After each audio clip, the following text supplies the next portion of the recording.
I had to totally change my plans of what videos I was going to record today. A new turn of events. In a sense, I almost predicted this. I had filmed my last video at the time when the House passed it, and I was praying, wishing that there wouldn't be any surprises in the Senate. Well, it ended up passing the Senate comfortably, and believe it or not, it wasn't the House or the Senate or Congress at all that had a change in mind. It was actually President Trump. Welcome back, everyone, to another second stimulus check and second stimulus package update. Today is Tuesday, December 22nd, and boy, oh boy, has it been a turbulent, volatile last 24 hours. If you didn't catch the news, Trump is now refusing to sign the new stimulus bill. Shortly after I uploaded my stimulus update last night, if you didn't catch that one, the link will be down below in the description. The Senate did, in fact, pass the bill and agree to it. So it did pass both chambers of Congress. So all that's left was now Trump's signature. Trump said, wait a minute, not so fast, Congress, you didn't do enough for the American people, and he is now blocking this bill. So in this stimulus update, in this video, what I want to do is clear up some confusion, answer some questions, hopefully I get some questions answered for you, why Trump is not signing it, why he's refusing to, what is actually inside of this bill, and some common misconceptions that are going around. I want to try to clear up as much as I can in this video. Before we move forward, as always, if you have been enjoying my videos, you have been enjoying my content, give this video a big thumbs up, smash that like button, and if you have not already, hit that big red button, the subscribe button, also the notification bell as well. More updates are to come. You see how fast the news changes. You don't want to miss a beat. All updates can be found right here on this channel. This is your one-stop shop. So now that you've done those few things, we can move forward here. The first thing I have to address is there's so much misinformation, so much disinformation going around social media right now. Some of it is intentional. Some people are doing it on purpose, and some by accident. They actually didn't read through, they didn't do their research, and they actually don't know what they're talking about. So something you have to understand, very important.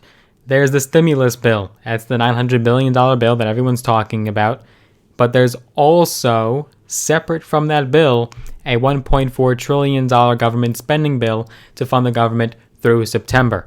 Two totally separate bills. The $900 billion bill does not include anything that the $1.4 trillion bill includes. But people are basically gaslighting you and trying to convince you that everything in the $1.4 trillion bill is actually part of the $900 billion bill, at least the bad stuff in the $1.4 trillion bill. So that's something that you have to understand. Now that we have cleared that up, you will further be able to comprehend exactly the difference between the two bills, why Trump is not signing it, and etc. So the $900 billion bill, that's what includes the $600 stimulus check, whether you agree with that or not. That includes the $300 in supplemental weekly unemployment benefits. It also includes an additional funding to the PPP, or Paycheck Protection Program. And then there's also funding for vaccine distribution, contact tracing, things of the like. It also provides rental assistance. It also provides an additional month in an extension of the eviction moratorium. So that is now going to be extended till January 31st. It does not include what you guys are hearing about all this nonsense. The two bills are separate. There's two separate bills that we're talking about here.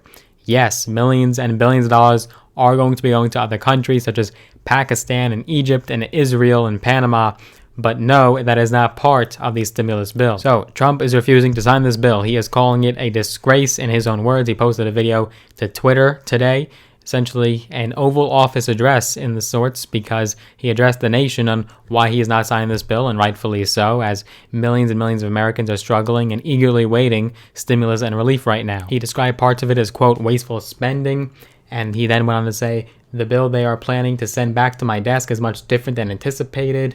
I'm also asking Congress to immediately get rid of the wasteful and unnecessary items for this legislation and to send me a suitable bill. As part of that same address, he also called on Congress to actually increase the number in stimulus checks from $600 all the way to $2,000 per person, or $4,000 per couple. Vintage Trump, he even had to throw in there that the next administration that takes care of the next stimulus bill might actually be his administration, despite his loss to Mr. Joe Biden. So part of the reasons why these negotiations are taking so long, and part of the reason that Trump didn't sign it away right away, is because this bill is 5,593 pages long, and Trump's aides have to go through every single solitary page in order for him to sign it. The nearly 6,000 page bill is a compilation of both the stimulus bill as well as the $1.4 trillion bill.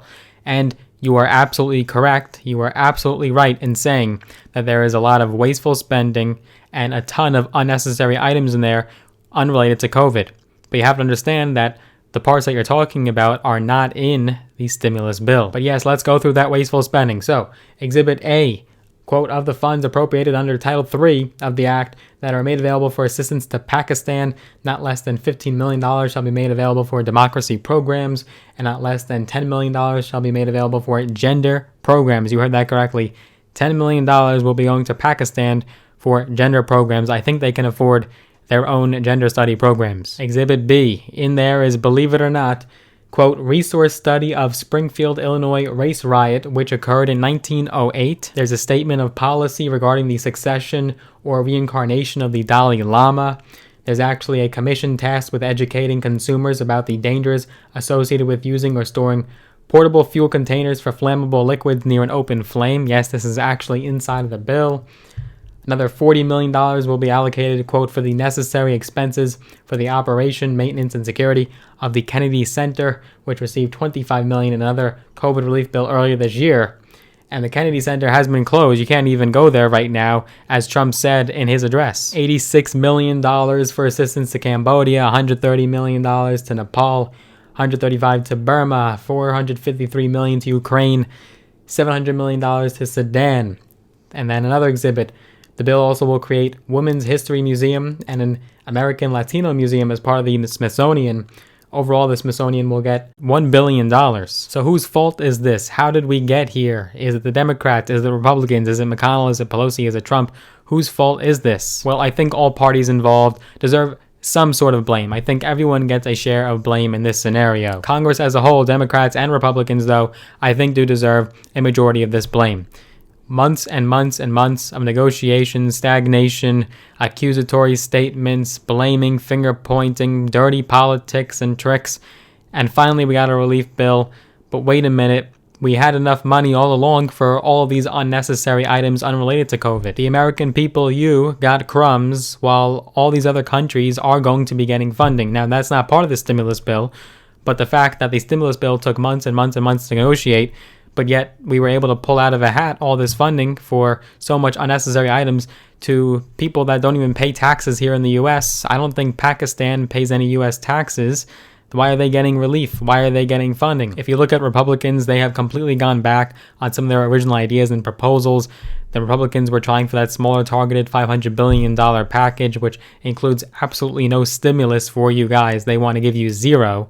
Democrats could have been more loud. They could have amplified the fact that Americans are going to be getting crumbs, and they also lied to us again because they assured us time and time again that dependents over the age of 17 would be getting stimulus checks, and yet that's not here. Adult dependents, senior dependents, seniors like your grandparents that depend on you for your income are not going to be getting stimulus checks. So that means children my age, college students, and older who are listed as dependents on their parents' tax returns will not be getting a stimulus check, even though Democrats have been promising for months that the next stimulus check would be more inclusive. But stimulus checks can go to illegal aliens and their families. Illegal immigrants will be getting stimulus checks, but no, we could not make room for dependents and children my age. Quite ridiculous. And then you look at Trump. Does he share some blame? Well, he is the president of the United States after all. He had been calling on Congress for months now. This is not just anything new. He wasn't just today saying that Congress should do higher numbers. He'd been saying for months and months for Congress to do the higher numbers. He said he wanted more stimulus than the Democrats. He said he was ready to sign a $1,200 stimulus check. He was begging Congress to put a bill on his desk in order for him to sign it away and give relief to Americans finally. But he wasn't very vocal in these negotiations. In fact, it was only Mnuchin and his top negotiators. He was really obsolete. He wasn't anywhere to be found in these negotiations and discussions with Congress, whereas Biden is promising to be more hands-on with Congress in regards to the next relief package, hopefully if there is one, and there should be, if we're only getting $600. But I do side with Trump in this scenario. This is exactly what he's referring to this entire time, throughout his entire campaign, even as candidate Trump, as the swamp. It's not just Democrats, it's not just Republicans, it's the swamp. The same politicians that are able to talk the talk but don't walk the walk. It is the same politicians who were elected by the people and are supposed to serve the people but did not do anything for the people. They totally abandoned the people, the very people that put them in the position where they are today. It took several months to be able to finally say, okay, we'll do $600, but no problem if we want to send millions and millions of dollars away to other countries and let them have all the funding they want, but not fund the people. There's two ways to look at it, really. Trump could have easily signed this bill. He could have given $600 to Americans, then let the next administration deal with the next package and just run out the last couple weeks of his presidency. Or he could have stood up and said, wait a minute, not so fast. Why are we giving millions and billions of dollars away to other countries and other nations that have done nothing for us? And why are we not giving anything, crumbs, to the people? He is doing the right thing in standing up for the Americans. That's people that didn't vote for him and people that did vote for him. But at the same time, Americans are struggling. Millions of people are on the brink of poverty, some already in poverty, and they need relief desperately. But at the same time, the bill has nothing, almost nothing, to provide. Now, it is also worth noting that this is classic Trump. This is vintage Trump. He has done this before, where he has threatened not to sign a bill. He ultimately does sign it, and it's just his style. It is just his way of leadership, whether or not you love him. But the problem is, you can't really do that when it comes to stimulus, because any minor change, even, of course, something as drastic as changing the bill from $600 all the way to $2,000 per person, which Trump is calling for, is now just going to restart the entire cycle of negotiations again. We're going to be back to where we started.